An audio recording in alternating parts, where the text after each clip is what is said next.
पाकिस्तान सारा बुरा नहीं है, लेकिन सारा अच्छा भी नहीं है। एक आर्मी वाला किस नज़र से देखता है पाकिस्तान को? देखिए, जब पाकिस्तान का नाम आता है ना, तो बस खून खौल जाता है।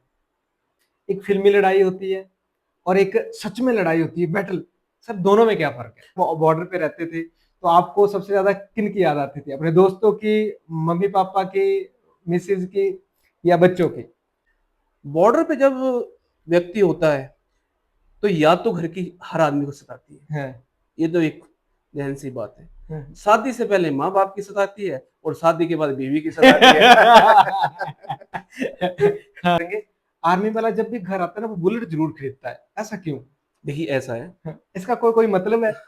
मुझे नहीं पता, पर मेरे दोस्त मैक्सिमम मेरे दोस्तों ने बुलेट खरीदे हुए हैं जो आर्मी में। ऐसा है।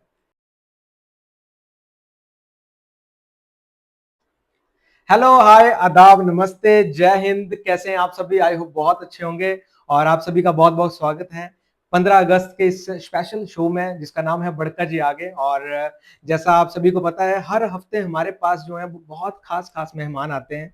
वैसे ही आज हमारे बीच जो हैं वो शख्सियत आई हैं जिन्होंने अपनी पूरी ज़बानी, अपनी पूरी उम्र हमारे देश के नाम लगा दी। Very respected Manjeet Singh ji. सूबेदार मंजीत सिंह जी, आपका बहुत-बहुत स्वागत है। धन्यवाद प्रिंस जी, जो आपने हमें यहाँ पर आने का सौभाग्य दिया है। पहले तो मैं आपको भी स्वतंत्रता दिवस की हार्दिक शुभकामनाएँ देता हूँ और शुक्रिया। साथ ही स्वतंत्रता दिवस के साथ-साथ आपको ये भी पता होना चाहिए कि हमारे देश का एक त्योहार जन्माष्टमी, उसकी भी सभी देशवासियों को बहुत-बहुत वाह, सी वाह! हमारे पूरे बधाई। दर्शकों को भी बहुत-बहुत बधाई हो। तो आज हमारे बीच सूबेदार मंजीत सिंह जी हैं। सर मैं जानना चाहता हूँ कि वैसे मेरे मन में है, क्योंकि बचपन में हमने भी बड़ा आर्मी के रिलेटेड सुना है, नेवी, मैं तो खुद नॉन मेडिकल का स्टूडेंट रहा हूँ। आर्मी में जाने के लिए क्या बचपन से एक वो अंदर होता है कि मुझे आर्मी में जाना है, या आप जब गए तो आपने किसी को देखा कि आपके परिवार में कोई सदस्य था? कैसे आपको ये मन में आया कि मुझे आर्मी में जाना है? देखिए, ऐसा है कि मैं जिस परिवार से आता हूँ उसका बैकग्राउंड जो है पूरा फ़ौज से रिलेटेड है। अच्छा। मेरे पिताजी भी भारतीय सेना में, उन्होंने 32 साल सेना में दिए अच्छा। और वो भी एक सूबेदार मेजर ऑनरी कैप्टन से रिटायर्ड हैं वाह! और 32 या 33 साल अभी उनको पेंशन आए हुए हो गए हैं। तो हमने अपने पिताजी को जब यूनिफ़ॉर्म में देखते थे, तो हमारे दिल में भी ये एक टेस्ट सी पैदा होती थी, क्यों ना हम भी ये वर्दी पहने और वहीं से हमारे को मोटिवेशन मिला और हमने भी भारतीय सेना का रास्ता अपना लिया। तो कितनी उम्र थी जब आपने पहली बार वर्दी पहनी? देखिए, मैं सीनियर सेकेंडरी स्कूल पास करने के बाद हाँ, हाँ। 1 साल कॉलेज में गया अच्छा। और फिर भर्ती की तरफ चला गया, तो जब मेरी उम्र मात्र 20 साल थी। ओह! और उसके बाद आपने जो है 25, 28, 30 साल जो जॉब भी की। उसके बाद मैंने 28 साल तक भारतीय सेना में सर्विस की है लगातार वाह! और मैंने देश का कोई ऐसा कोना नहीं जहाँ पे मैंने सर्विस नहीं की है। चाहे नॉर्थ हो, साउथ हो, ईस्ट हो, वेस्ट हो, रेगिस्तान हो, पहाड़ हो, माउंटेन, हर जगह पर सर्विस की है और हर जगह का एक्सपीरियंस। तो क्या लगता है कहाँ के लोग सबसे ज़्यादा अच्छे हैं? देखिए, लोग सभी अच्छे हैं, हाँ, भारत पूरा अच्छा है, अच्छा। लेकिन अपना प्रदेश तो सबसे प्यारा है, वाह, हिमाचल वाह! प्रदेश। और हम तो वीर भूमि के रहने वाले हैं। हाँ, देवभूमि के साथ-साथ ये तो वीरों की भूमि भी है। बिल्कुल। तो हिमाचल तो वैसे ही वीरों की नहीं, भूमि वैसे है। सूबेदार सर मैं एक ना जनरली आपसे पूछ रहा हूँ।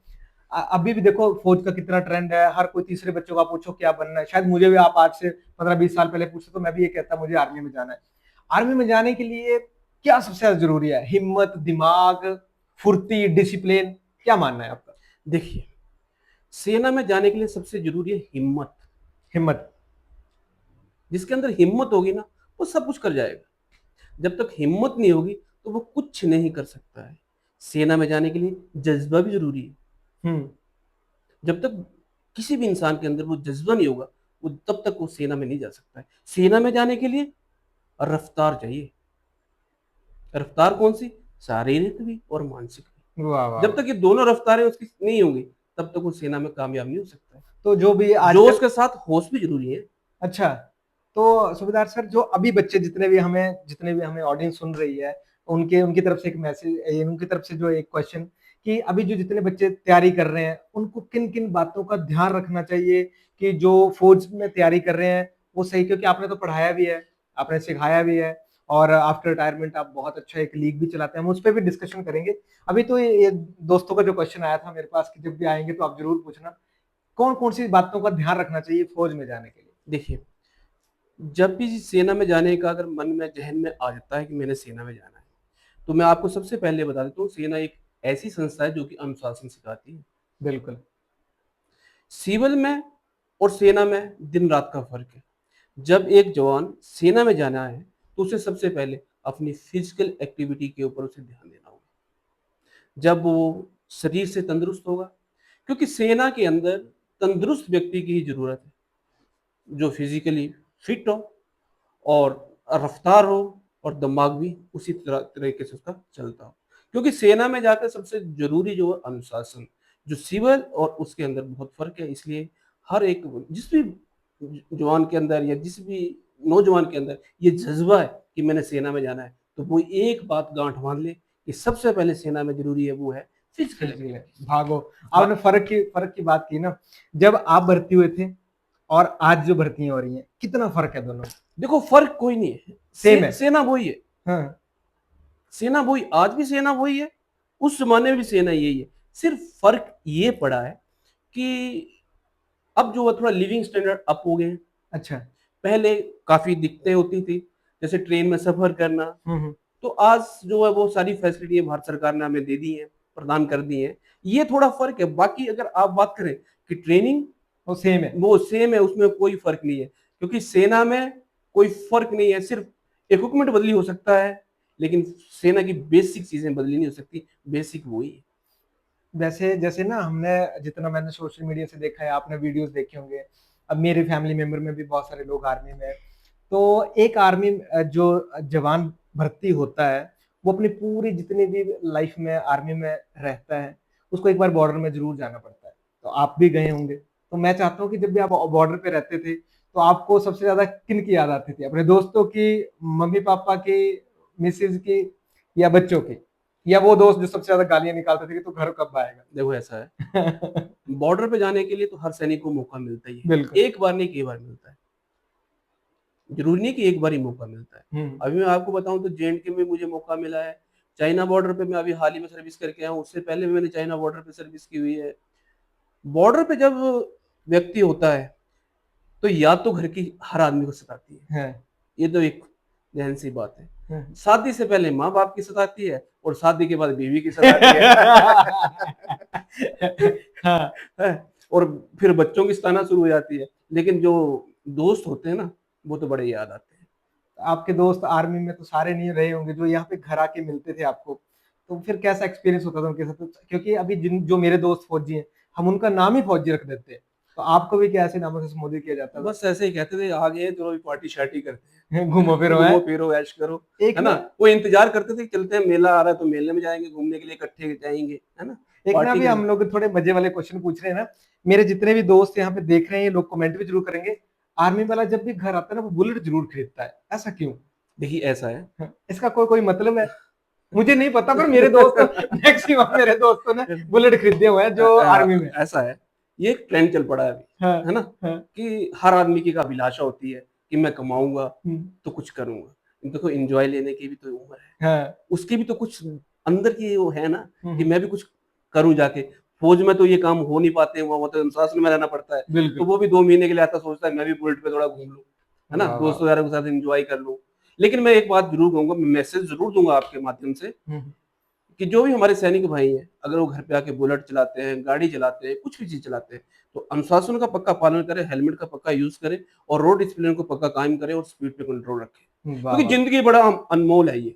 और क्योंकि डिसिप्लिन की तो क्योंकि आपने बात कर दी। बहुत से सैनिकों ने अपनी ये बुलेट और इन गाड़ियों के चक्कर में अपनी टाँग तुड़वा लेते हैं या कुछ कर लेते हैं, तो वो पूरी ज़िंदगी के लिए क्या हो जाते हैं, एक सेना के लिए भी बोझ हो जाते हैं और अपनी लाइफ़ भी खराब खराब कर हमारे लेते हैं। जितने भी दोस्त सुन रहे हैं, सूबेदार सर का ये जो मैसेज है, आप सभी इसका ध्यान रखें। सिर्फ नौजवान ही नहीं, जितने भी अन्य लोग जो व्हीकल चलाते हैं, वो सारे जो हैं वो हेलमेट का इस्तेमाल करें, और जब भी गाड़ी चलाएं तो सीट बेल्ट का इस्तेमाल जरूर करें। सर, कहते हैं ना कि जब भी हम कुछ अलग कर जाते हैं और उससे, तो हमारे एक बड़ा अच्छा रुतबा बनता है। जब आप वहां पे थे और आप जो है अनाउंस हुए कि अब आप सूबेदार बन गए, और अब पता है कि कुछ सालों के बाद आपकी रिटायरमेंट होगी, गाँव में जाएंगे, तो क्या आप सोच के आए थे कि गाँव में जाने के बाद मैं कुछ ना कुछ ज़रूर करूँगा? जो आपने एक लीग चलाई हुई है, जिसमें पूरे एक्स सर्विसमैन हमारे उसमें, हम उस पे ऊपर डिस्कशन करेंगे। तो क्या आपने आर्मी में सोच के रखा था कि मैं घर जाके ये करूँगा? देखिए, जब मैं सेना में था तो मैं सेना के बारे में ही सोचता था, अच्छा, क्योंकि वहाँ पे इन कामों को सोचने के लिए इतना टाइम नहीं होता है। ठीक वहाँ पे है। सिर्फ अपने काम और सेना का काम। और जैसे-जैसे प्रमोशन फ़ौज में बढ़ जाता है, तो जैसे घर में बड़ा व्यक्ति हो जाता है, उसकी ज़िम्मेदारियाँ बढ़ जाती हैं। बिल्कुल, उसी प्रकार जिस प्रकार सेना में ओहदा मिलता जाता है, तो व्यक्ति की ज़िम्मेदारियाँ बढ़ती जाती हैं। जब ज़िम्मेदारियाँ बढ़ जाती हैं, तो हमारा ध्यान ज़्यादातर उसी तरफ होता है। लेकिन जब मैं सिविल में आया, तो थोड़े दिन मैं भी घूमा-फिरा, ऐश की, थोड़ा घूमता-फिरता रहा। तो ऐसे ही दोस्तों यारों से मिला, पुराने फौजियों से मिला, तो उन्होंने मुझे एक जगह निमंत्रण दिया कि आप भी यहाँ पे आइए, तो हम एक लीग बनाएँगे।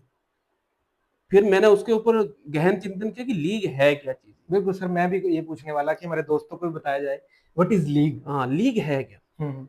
फिर मुझे पता चला, फिर हम लोगों ने सभी ने एकत्रित हुए और धर्मशाला में गए अच्छा, एक और सर्विसमैन सारे? सारे एक्स 10 ओके, से 15 व्यक्ति हम लोग इकट्ठे हुए और धर्मशाला में चले गए। ठीक है। जब धर्मशाला में हम किसी और मुद्दे से गए थे, तो वहाँ पे हमारे अन्य फौजी और मिले। तो उन्होंने हमारे को पूछा कि आपकी कोई लीग वगैरह नहीं है? अच्छा, हमने पूछा लीग? कौन-सी लीग? तब फिर जब उन्होंने ये बोला, तो हमारे मन के अंदर टीस आई, यार हम लीग से दूर क्यों? हम इसका हिस्सा क्यों नहीं? फिर हमने गाँठ मान ली कि हम भी लीग का निर्माण करेंगे। और जब हम लीग का निर्माण करने के बारे में सोचा, जब हम वापस आए, तो फिर हमने डोर टू डोर कैंपेनिंग किया, कुछ कार्यक्रम किए, कुछ स्कूल में कार्यक्रम किए, किसी बार मेमोरियल पे कार्यक्रम किए, लोगों को अवेयर किया कि ऐसे-ऐसे करके लीग बनानी। और 1 साल के अंदर-अंदर ये लास्ट 22 मार्च को हम लोग अरेज़ हो गए, वाह, वाह! ठीक है? और हमारा रजिस्टर नंबर है और हम लोग हिमाचल की 28वीं यूनिट बन गए। और मैं आपको ये भी बता दूँ कि डिस्ट्रिक्ट कांगड़ा के अंदर अभी हाल ही में 12 यूनिट हैं। वाह! और ये रक्कड़ नाम के साथ जो जो हमने यूनिट खड़ी की है, ये तहसील रक्कड़ के नाम से यूनिट खड़ी करी है, जो कि हिमाचल की 28 नंबर की यूनिट है। वाह! और इसका मोटिव क्या रहता है? उद्देश्य क्या है मतलब? इसका उद्देश्य बिल्कुल सिंपल है। उद्देश्य है कि अब इस लीग बनने से जो फ़ायदे हैं, हुँ, हुँ, अब हमारे पुराने फौजी हैं, जिन्हें हम भूल चुके हैं, बिल्कुल। उन्हें पूछने वाला कोई है ही नहीं। तो हमने ये लीग बनने के बाद अपने पुराने-पुराने फौजियों को ढूँढ निकाला। अच्छा, जैसे मैं आपको एक एग्ज़ाम्पल देता हूँ, हमारे इलाके में आपने लोंगोवाला का युद्ध सुना होगा, किसका? लोंगोवाला, जहाँ पे लोंगोवाला। जिसके ऊपर फ़िल्म भी बनी है। हुँ, हुँ। आपको बॉर्डर फ़िल्म हाँ, हाँ, बॉर्डर फ़िल्म में। राजस्थान की। बिल्कुल। तो जो वहाँ का वीर योद्धा है, वो मेरे से नियर 1.5 किलोमीटर से है, रक्कड़ से, अच्छा, जिनका नाम मथुरा दास जी। और अब वो इस दुनिया में नहीं है। अच्छा। वो सूबेदार मेजर ऑर्डिनरी कैप्टन से रिटायर्ड हुए और सेना मेडल है। जिन्होंने उस युद्ध में हिस्सा लिया, अगर आपने वो फ़िल्म देखी हो तो आप देखना मथुरा दास का रोल उसमें। वो रक्कड़ से थे। रक्कड़ से थे और उनकी अभी जो वीरांगना है वो हैं। अच्छा, फिर हम लोग क्या किया, उनकी वीरांगना को निकाला, हमने कहा भई आप लोग कहाँ पे? फिर उनको सम्मानित किया कि ये तो मथुरा दास की वीरांगना है। तो ऐसे जो लोग अंधकार में थे, चले गए थे, जिनको हम भूल गए थे, उनको हमने निकाला है दोबारा से। हमारे लिए क्या उद्देश्य है? हमारा उद्देश्य यही नहीं है, बहुत से उद्देश्य हैं हमारे। तो अभी लीग में कितने लोग हैं? अभी हम लोग 600 और 650 के बीच में जो हमारी सारे आर्मी? स्ट्रेंथ, वो total army, retired army, okay, जिसमें तीनों सेनाओं के बंदे हैं हम लोग, भारतीय सेना, नेवी और एयर फोर्स। ये जो मैंने बैच पहन रखा है रक्कड़ यूनिट का, ये तीनों सेनाओं का बैच है और ये इंडियन एक्स सर्विसमैन लीग का बैच है। मेरे लिए तो बहुत सौभाग्य की बात है और दोस्तों आपके लिए भी कि सूबेदार मेजर सूबेदार मंजीत सिंह जी हमारे बीच हैं और जो इनके जीवन का रस है जो निचोड़ के हमारे साथ शेयर कर रहे हैं और इतने अच्छे-अच्छे इन्होंने जो कार्य किए हैं। हालाँकि हमारी पहले भी बात हो रही थी कि जो स्कूल में कार्यक्रम होते हैं आपके लीग के थ्रू जो चले रहते हैं, वो कैसे कार्यक्रम होते हैं? देखिए ऐसा है, अभी 15 अगस्त का कार्यक्रम है, जी, 26 जनवरी आती है, जी। या हमारा विजय दिवस आता है। तो हम कोई भी कार्यक्रम है, किसी स्कूल में जाते हैं। तो 15 अगस्त को क्या स्पेशल हो रहा है इस बार और इस कौन बार से स्कूल में? इस बार हम लोग सीनियर सेकेंडरी स्कूल सिलेटी है, अच्छा, जो कि रूरल इलाका पड़ता है हमारा। बिल्कुल। हम वहाँ पे जा रहे हैं, ताकि वहाँ के बच्चों को भी मोटिवेट हो चुके हैं कि हमारे पास ये आ रहे हैं। वहाँ पे जाके हम फ्लैग फहराते हैं, अपने शहीदों के बारे में उनको बताते हैं कि कौन-कौन शहीद हुए, हमारा देश कैसे आज़ाद हुआ है। आपको मैं ये बता देता हूँ कि आज मैं 15 अगस्त के कार्यक्रम के लिए आपके पास बैठा हूँ, हुँ, हुँ। तो आपको ये हमारे बहुत से बंदों को ये पता नहीं है कि 11 अगस्त को खुदीराम बोस जी की जयंती थी। ऐसे शहीदों को तो हम भूल बैठे, जिन्होंने 18 साल की उम्र में सन 1908 में जिनको फांसी पे लटका दिया गया था। एक अंग्रेजों को मारने के इसमें उन्हें फांसी पे लटका दिया था। उन्होंने अपने देश के लिए कुर्बानी की है, और सबसे कम उम्र में 18 साल की उम्र में जिस नौजवान ने बिल्कुल। फांसी के फंदे को चूम लिया, तो उन शहीदों को तो हमें याद करना पड़ेगा। तो ये सब हम, उसके अलावा अगर हमारा कोई साथी हमसे बिछड़ जाता है जो रिटायर्ड ही है, तो उसे हम गार्ड ऑफ ऑनर पक्का देते हैं। हम जाते हैं उसके अंतिम संस्कार में, और हम पक्का उसे सैल्यूटिंग करते हैं, और गार्ड 600 ऑफ के ऑनर, 600 लोग जाते हैं, ये मतलब जो भी पॉसिबल। जरूरी नहीं है, जो अच्छा, पॉसिबल हो वो जाते हैं और उसको शहीद को पक्का हम लोग अभी जाके आपने श्रद्धांजलि अपने देते हैं। साथियों को बिछड़ने की बात की, आपने मेरे रोंगटे खड़े करवा दिए। बड़ा मजा भी आ रहा है मुझे आपकी बातें सुन के। जैसे बॉर्डर पे बहुत सारे आपके साथ दोस्त रहे होंगे, या अभी जो दोस्त रहे हैं, जिनमें से कुछ अभी जिंदगी इस दुनिया में भी नहीं होंगे। कैसे आपको जब याद आती है तो आप उन्हें क्या आपके माइंड में आता है उस समय में? मुझे नहीं पता इस क्वेश्चन को मैं कैसे पूछूं, पर जब आपसे कोई आर्मी वाला स्पेशली बिछड़ जाता है जिसने आपके साथ बहुत टाइम काटा होता है, आपके मन में उनके लिए क्या भाव आते हैं? मैं आपको ऐसा एक कोई ऐसा दोस्त मैं आपका? एक दोस्त नहीं है, हमने अपने साथियों को कंधे पर उठा के लाए। पर मैं एक चीज आपको बता देता हूँ, जब हमारे किसी साथी को गोली लग जाती है या किसी पत्थर पे खून लग जाता है ना, तो हम सब कुछ भूल जाते हैं उसमें। हमें सिर्फ यही दिखाई देता है, बदला बदला बदला। बदला। और जब तक हम बदला नहीं लेते तब तक साथी की याद तो आती है। देखो, किसी ने ठीक ही कहा है, वो साथी तो बिछड़ गए, हम्म। वो किसी का भाई, किसी का दोस्त, किसी का पति, बिल्कुल। किसी का पिता। तो किसी ने दो लाइनें कही है ना, कि जंग तो चंद रोज होती है, लेकिन जिंदगी बरसों तलक रोती है। हाय हाय। जो उस परिवार का वो व्यक्ति बिछड़ गया है, उससे पूछो कि तेरे पे क्या गुजरी है। किसी का बेटा चला गया, किसी का सौभाग्य चला गया। तो देखो, जब साथी चला जाता है ना, जब उसकी फोटो देखते हैं ना, तो रोंगटे खड़े हो जाते हैं। और एक बार तो दिल जो है, आंखें भी भर आती है अपने साथी यार। दोस्तों, आप लोगों को विश्वास नहीं होगा, मेरे रोंगटे खड़े हो गए इनकी बातें सुनकर। आप लोग जब भी आधी रात को भी इंटरव्यू सुन रहे होंगे, दिन में भी सुन सकते हैं। जब भी आप इंटरव्यू सुनेंगे, आपके पास पहुंचेगा, तो मुझे विश्वास है, पूरा दिल से विश्वास है कि जो मैं यहाँ पे फील कर पा रहा हूँ, आप लोग भी करें। सर, मैं आपसे एक क्वेश्चन पूछना चाहता हूँ कि एक फिल्मी लड़ाई होती है और एक सच में लड़ाई होती है, बैटल। सर, दोनों में क्या फर्क है? देखिए, दोनों में फर्क क्या है।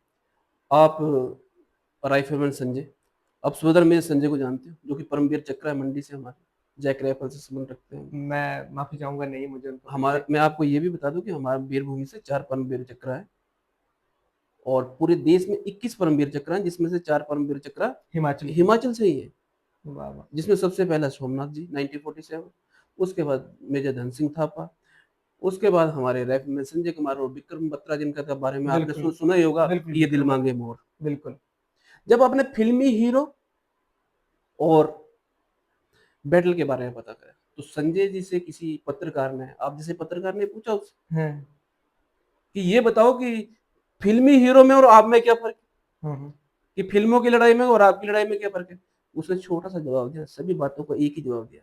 बोला कि फिल्मों में रीटेक का मौका मिलता है, लेकिन बैटल में रीटेक का मौका नहीं हाय मिलता। हाय हाय, वाह वाह। तो ये दो लफ्जों में ही सारी बात का हल खत्म होता है। सुबेदार सर, मैं अपनी तरफ से भी और पूरे देशवासियों की तरफ से भी एक क्वेश्चन पूछना चाहता हूँ कि 15 अगस्त, क्यों 15 अगस्त मनाना चाहिए? और भी बहुत सारे ऐसे दिन हैं, ये स्पेशली कोई 15 अगस्त है? मैं थोड़ा जानना चाहता हूँ, क्योंकि आप बहुत अच्छा समझा रहे हैं और बहुत अच्छा समझा सकते हैं इस क्वेश्चन को। देखिए प्रिंस जी, ऐसा है कि आपने 15 अगस्त की बात की। जी। देखिए, 15 अगस्त तो 15 अगस्त को ही मनाया जाएगा, जी। क्योंकि उस दिन हमारा देश आजाद हुआ था। जी। अगर आप थोड़ा सा हिस्ट्री को खोल कर देखें पीछे, तो ये आजादी ऐसे नहीं आई है। बिल्कुल। जब ये देश का बंटवारा हुआ, तो एक हिंदुस्तान बन गया, एक पाकिस्तान बन गया। जी। और हमारे देश ने या उन अंग्रेजों ने उस समय क्या किया, जो वहां पर एक बैठा हुआ अंग्रेज ब्रिटिश शासन में, उसे कहा कि आप 6 हफ्ते के अंदर हिंदुस्तान और पाकिस्तान की रेखा बांट दीजिए। ना कभी वो हिंदुस्तान में आया है, ना उसे हिंदुस्तान के बारे में कुछ पता है। उसने वो रेखा खींच दी वहां पे बैठे बैठे। जब सुबह दुनिया उठी तो वो अपनों से बिछुड़ चुके थे। उनकी जमीन पाकिस्तान में, घर हिंदुस्तान में, विस्थापित हुए लोग इधर से उधर। तो जिसमें ट्रेनें गुजरी, 12 लाख लोग, लगभग 12 लाख लोग उस समय इधर से उधर गए। एक तरफ तो हम आजादी का के बारे में सोच रहे थे, दूसरी तरफ 12 लाख लोग जो वो भटक चुके थे, खून खराबा, हजारों जाने गए। फिर भी हमारे देश के उस समय जो प्रधानमंत्री थे, उन्हें 11:55 पर के लगभग देश को संबोधित किया। जहां पर 5 लाख आदमी आने का, 5,000 आदमी आने का अंदेशा था, वहां पे 5 लाख व्यक्ति इकट्ठे हो गए। और उन दिल्ली की सड़कों पर गुजरने के लिए जगह नहीं थी। आजादी का जश्न जो मना रहे, तो 15 अगस्त, तो फिर 15 अगस्त ही है, 15 अगस्त 1947 को। 47 को जब हम आजाद हुए थे। तो ये दिन तो मनाना ही पड़ेगा, क्योंकि इसके लिए कुर्बानियां दी है। भगत सिंह, राजगुरु, सुखदेव, इस देश के उन जवानों ने, नौजवानों ने अपनी जवानी निछावर की है। आपको पता ही होगा, जब राजगुरु, सुखदेव और भगत सिंह को अदालत में पेश करने ले जा रहे थे, तो वो गाना गाते हुए जा रहे थे, सरफरोशी की तमन्ना तमन्ना अब है हमारे हमारे दिल दिल में में है। है। हैं? बिल्कुल, हमने तो मूवीज में देखा है। देखा है। तो वो जो कितना जज्बा था उनमें। और कभी जो भी शहीदियां दी है, वो जवानी में ही गई है। कोई 18 साल का, कोई 24 साल का, कोई 25 साल का, उन जवानों ने जब दी है, तो उनके नाम पे तो ये 15 अगस्त तो उनके नाम का है। बिल्कुल। तो देशवासियों को मैं चाहता हूँ कि आप भी एक बार पूरी-पूरी बधाई दे दें अपनी तरफ से भी। स्वतंत्रता दिवस की तो एक बार फिर से सभी को शुभकामनाएं। सर, आपने बीच में पाकिस्तान का नाम लिया, ऐसे ज़हन में क्वेश्चन आ गया। हमारे देश में फिर भी एजुकेशन बहुत अच्छी है और यहाँ के लोग समझते भी हैं। मैं एक एजुकेटेड इंसान हूँ, मुझे पूछेंगे तो पाकिस्तान सारा बुरा नहीं है, लेकिन सारा अच्छा भी नहीं है। एक आर्मी वाला किस नज़र से देखता है पाकिस्तान को? देखिए, जब पाकिस्तान का नाम आता है ना, तो बस खून खोल जाता है कि कुछ कर गुजरे। लेकिन मैं आपकी बात से बिल्कुल सहमत हूँ। हर पाकिस्तानी एक जैसा नहीं है, हर इंसान एक जैसा नहीं है, पूरी आवाम एक जैसी नहीं है। बिल्कुल, लेकिन कुछ एक जो वहाँ पे वो सौदागर बैठे हुए हैं, उनके जो आका बैठे हुए हैं, जो राजनीति की रोटियां सेक रहे हैं, अपना फायदा उठाने के लिए तोड़-फोड़, उग्रवाद, आतंकवाद ये सब फैला रहे हैं, तो फिर कोई भी बख्शेगा नहीं जब मेरे घर के अंदर ये सारी बिल्कुल। कार्रवाई। मैं आपको एक बात और बता देता हूँ, जी, जब आपने पाकिस्तान की बात की है, जी, अब तक जितनी भी लड़ाइयाँ हुई हैं, चाहे 1947 की हो, जी, मैं 47 के ऊपर फिर से आऊँगा। जी। और क्योंकि मैं वीरभूमि का रहने वाला, वीरभूमि का जिक्र ना करूं 47 के युद्ध में तो बिल्कुल, मजा नहीं आएगा। बिल्कुल, बिल्कुल। चाहे 47 का वार हो, 62 का हो, 60 इसका सॉरी 65 का हो, 71 का हो, कारगिल ऑपरेशन हो, हाल ही हुआ ऑपरेशन सिंदूर हो। हाँ, बिल्कुल।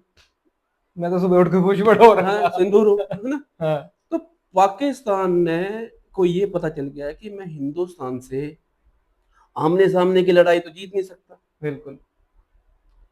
तो उसने क्या करना शुरू कर दिया है कि प्रॉक्सी वार शुरू कर दिया है। छोटे-छोटे कहीं पे तोड़-फोड़ कर दी। जैसे अभी हाल ही में पहलगाम में, बिल्कुल, है ना? निहत्थों को मारा, बिल्कुल। ये इनकी चैन और अमन को छीन कर रखे। तो वो ऐसी क्या कहते हैं, तुच्छ हरकतें करता रहता है। क्योंकि हमारे देश की जितनी आर्मी है, इतने तो उनके उनके वो टोटल देश है। तो तुच्छ तुच्छ हरकतें करता रहता है, क्योंकि उसको पता है कि मैं हिंदुस्तान से आमने और सामने की लड़ाई में तो जीत नहीं सकता। बिल्कुल, कारगिल, जहाँ पर भारतीय सेना ही एक ऐसी पूरे विश्व में सेना थी, जो उन पहाड़ों पर जिन्होंने विजय हासिल की है। जहाँ पर 70 डिग्री की चढ़ाइयाँ हैं, ठीक है? ऊपर से कोई पत्थर भी मारे तब भी व्यक्ति मर सकता है ना? उन पहाड़ों पर तो ये सेना ही कामयाब हुई है। तो हिंद की सेना का कोई मुकाबला नहीं है। मुकाबला नहीं है, बिल्कुल, बिल्कुल। ठीक है? क्योंकि हिंदुस्तान कहाँ से चला है? नेताजी सुभाष चंद्र बोस क्या बोलते थे? वो बोलते थे मुझे, आप मुझे खून दो मैं तुम्हें आज़ादी दूँगा। वो यही नहीं बोलते थे, साथ में वो ये भी बोलते थे, स्वतंत्रता माँगी नहीं जाती, छीन ली जाती है। वाह, अगर वाह! कोई हमारे साथ, अगर आपने पाकिस्तान की बात की है, अगर वो हमारे को ऐसे करेगा, तो हम उसको अंदर घुस कर मारेंगे। और इसका एग्ज़ाम्पल हमने दे दिया, दे चाहे वो दिया अभी चाहे लेटेस्ट। सर्जिकल स्ट्राइक हो, पिछले वाले युद्ध तो चाहे मैंने भी नहीं देखे थे, चाहे पर अभी चाहे लेटेस्ट तो चाहे मैंने चाहे देखे हैं। ऑपरेशन सिंदूर हो। तो बिल्कुल। ऑपरेशन सिंदूर की भी मैं आप सबको शुभकामनाएं देता हूँ कि क्योंकि उसमें ऑपरेशन सिंदूर में हमने 72 घंटे के अंदर पाकिस्तान ने हाथ खड़े बिल्कुल। कर दिए, भाग गया अमेरिका में। मैं तो सुबह जब उठा था सर, तो मैं आपको बताऊं, मैं मोबाइल में ऐसे देख रहा हूँ, मुझे लगा किसी ने नकली न्यूज़ डाली है। मैंने नीचे किया, फिर से वही, नीचे किया, फिर से वही, नीचे किया। फिर बाद में टीवी के ऊपर देखा, मैंने वाह क्या बात है, मजा आ गया। उस दिन तो दिल से आ रहा था, क्या बात है, जय हिंद। तो तो 15 अगस्त, और ये हमने सभी को बताया कि 15 अगस्त भी कितना ज़्यादा ज़रूरी है हमारे लिए। और रही पाकिस्तान की बात, तो उनसे तो हम लोग बहुत आगे हैं। सर पाकिस्तान तो एक, क्या कहूँ, बारूद के ढेर पे बैठा हुआ है। बिल्कुल, वो कभी भी बढ़ सकता है। उसका काम है सिर्फ, क्या कहते हैं उसको, ओछी हरकतें करना। जैसे हमारे गाँव की कुछ ऐसी लेडीज़ होती है ना, हाँ, इधर से चुगली लगा हाँ, ले, बस बस बस उधर बस वैसा उनका उसका हिसाब। काम ये है। ठीक है, वो कटोरा लेके तो घूम रहा हाँ, बिल्कुल सही है ना? बात है। कभी अमेरिका भाग जा रहा है, उसका वो एक वो जनरल जिन्होंने बदली कर दिया, मुनीर उधर भाग गया, उधर भाग रहा है, क्या है उनके पास? कुछ भी नहीं है। सर अभी हमारी बहुत सारी बातें हो गई, वैसे मैं फिर से आपकी लीग के ऊपर आना चाहूँगा। मैं लीग के बारे में कुछ पूछ हाँ सकता हूँ ना, जी, अगर आपकी हाँ, क्यों इजाज़त हो नहीं? तो? क्योंकि आपने बड़ा अच्छा उसका मोटिवेट किया और बड़ी सारी चीज़ें बताई हैं। अप्रॉक्सिमेटली 650 जो हैं वो एक्स सर्विसमैन उसमें हैं। सर ये कहाँ से आइडिया आया था कि ऐसा होगा या ऐसा करेंगे? जो आपने धर्मशाला का किस्सा सुनाया, उसके बाद घर आके आपको किसने मोटिवेट किया? देखिए ऐसा है, फिर हम लोग, मोटिवेट किसी ने नहीं किया, मोटिवेट खुद हुए। मोटिवेट कहाँ से हुए? वहाँ से लीग में हुए। लीग में जो हमारे प्रेज़िडेंट साहब हैं, उनका नाम लेने से मुझे कोई अतिशयोक्ति नहीं है। बिल्कुल। कर्नल वाई एस राणा साहब हैं, एक हमारे सचिव हैं, कर्नल गुलेरिया साहब हैं, और एक जेडब्ल्यू 87 ईयर ओल्ड हैं, उनका नाम है केसी ठाकुर एडवोकेट। तो अभी लीग में आपकी क्या पोस्ट है? तो उन्होंने हमें इस लीग के बारे में पूरी विस्तार से बताया और हमारा पूरा सहयोग किया कि लीग कैसे खड़ी होगी। इसमें परेशानियाँ भी हमें आई। क्या-क्या परेशानी आती है सर लीग बनाने परेशानी में? आती हैं, डोर टू डोर जाना पड़ता है, लोगों को समझाना पड़ता है। क्योंकि जब कोई भी व्यक्ति समाज में आ जाता है तो सोचता है कि पता नहीं अपने खुद के लिए फ़ायदे के लिए चले हों वहाँ पे। तो मैं आपके चैनल के माध्यम से, जो भी हमारे इस इलाके के फौजी भाई हैं, जब तक अब तक हमारे साथ ना जुड़े हो, तो उन्हें ये संदेशा देना चाहता हूँ कि हमारे साथ जुड़ें और हमारे संघ को और मजबूत बनाएँ। साथ में आपको मैं एक चीज़ और बता देता हूँ, जो हमारी संस्था है वो नॉन पॉलिटिकल सर ऑर्गनाइज़ेशन है। कैसे जुड़ सकते हैं कोई भी फौजी भाई आपके साथ? वो हर आदमी के पास हमारा कॉन्टैक्ट नंबर है, ओके। लीग का कॉन्टैक्ट नंबर है, ठीक किसी है? को पता नहीं लगेगा तो वो यहाँ पे कमेंट कर दें, हुँ, हम सर का डायरेक्ट आपको हुँ। जो है कॉन्टैक्ट नंबर शेयर कर देंगे दूसरी आपके बात, इनबॉक्स आपने में। पूछा कि आपकी क्या, मैं यहाँ पे इस लीग के अंदर एक कोषाध्यक्ष के नाते हाँ, काम बिल्कुल। काम कर रहा हूँ।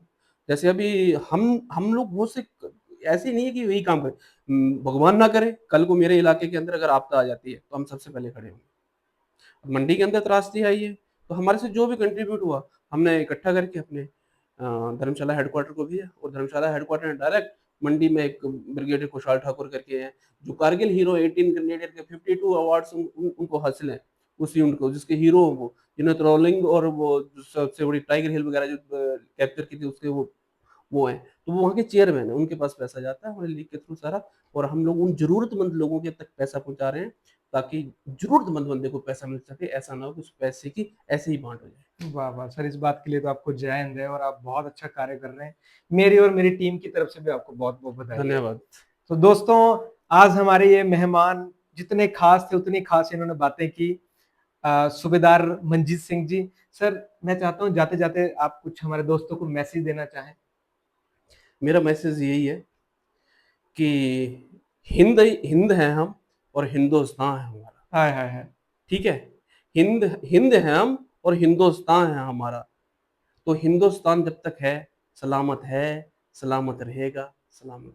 वाह, वाह! मुझे तो बहुत मज़ा आया है सर के साथ बात करके। आई होप आपको भी ये जो पॉडकास्ट है वो बहुत पसंद आएगा।